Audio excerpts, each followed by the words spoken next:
Hello everyone, আসসালামু আলাইকুম। আজকে আমি তোমাদের সবাইকে চিংড়ি মাছের কোরমা করে দেখাবো। এখানে আমি 4টা বড় বড় চিংড়ি মাছ নিয়েছি, আর হচ্ছে আদা রসুন বাটা 1 টেবিল চামচ, বাদাম বাটা নিয়েছি 1 টেবিল চামচ, আর পোস্তের দানা নিয়েছি 1 চা চামচ, মরিচের গুঁড়া 1 চা চামচ, আর সামান্য পরিমাণ হলুদের গুঁড়া দিয়েছি। আর এখানে আস্ত মশলা হিসাবে আমি দিব 3টা এলাচ, 2টা দারচিনি আর 1টা তেজপাতা। তো এখন চলে যাই সরাসরি রান্না করে। এখানে আমি একটি কড়াইয়ের মধ্যে পর্যাপ্ত পরিমাণ তেল নিয়ে নিয়েছি। তার মধ্যে গোটা মশলাগুলো আমি হালকা ভেজে নেব।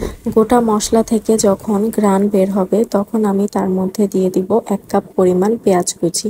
দিয়ে আমি পেঁয়াজটাকে ভালোভাবে ভেজে নেব লাল করে। পেঁয়াজ ভাজা হয়ে গিয়েছে, এখন আমি দিয়ে দিব স্বাদ মতো লবণ এবং দিয়ে দিব চিংড়ি মাছ। দিয়ে ভালোভাবে পেঁয়াজের সাথে চিংড়ি মাছটাকে আমি ভেজে নেব। চিংড়ি মাছটা ভাজা হয়ে গিয়েছে, এখন আমি আগে থেকে রেডি করে রেখেছিলাম যে মশলাগুলো, সেটা আমি এখন মাছের মধ্যে দিয়ে দিব। দিয়ে যে বাটিটাতে মশলাগুলো ছিল সে বাটি ধোয়া একটু পানি এটার উপরে দিয়ে দিব। এখন নেড়ে চেড়ে মশলাগুলোকে ভালোভাবে কষিয়ে নিতে হবে যাতে মশলার কাঁচা গন্ধটা চলে যায়। কষানো হয়ে গিয়েছে, এখন আমি তার মধ্যে 4টা কাঁচা মরিচ আর সামান্য পরিমাণে পানি দিয়ে নাড়াচাড়া দিয়ে ঢেকে দিব।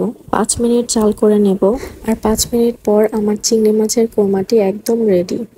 আর এখন হচ্ছে খাওয়ার পালা। আমি যখন চিংড়ি মাছের কোরমাটি টেস্ট করছিলাম তখন মনে হচ্ছে পুরো বাটিটাই আমি খেয়ে ফেলি, কিন্তু না, আমি এত নিষ্ঠুর না, আমি সবাইকে টেস্ট করার জন্য সুযোগ দিয়েছি। আপনারাও বাসায় ট্রাই না করলে বুঝবেন না যে এটা কতটা মজা হয়েছে। তো আপনাদের কাছে একটাই রিকোয়েস্ট, আপনারা প্লিজ এই রেসিপিটি ট্রাই করে দেখবেন এবং আমার জন্য দোয়া করবেন। তো আজকের জন্য আমি এখানেই বিদায় নিচ্ছি। দেখা হবে নেক্সট ভিডিওতে। বাই বাই, আসসালামু আলাইকুম।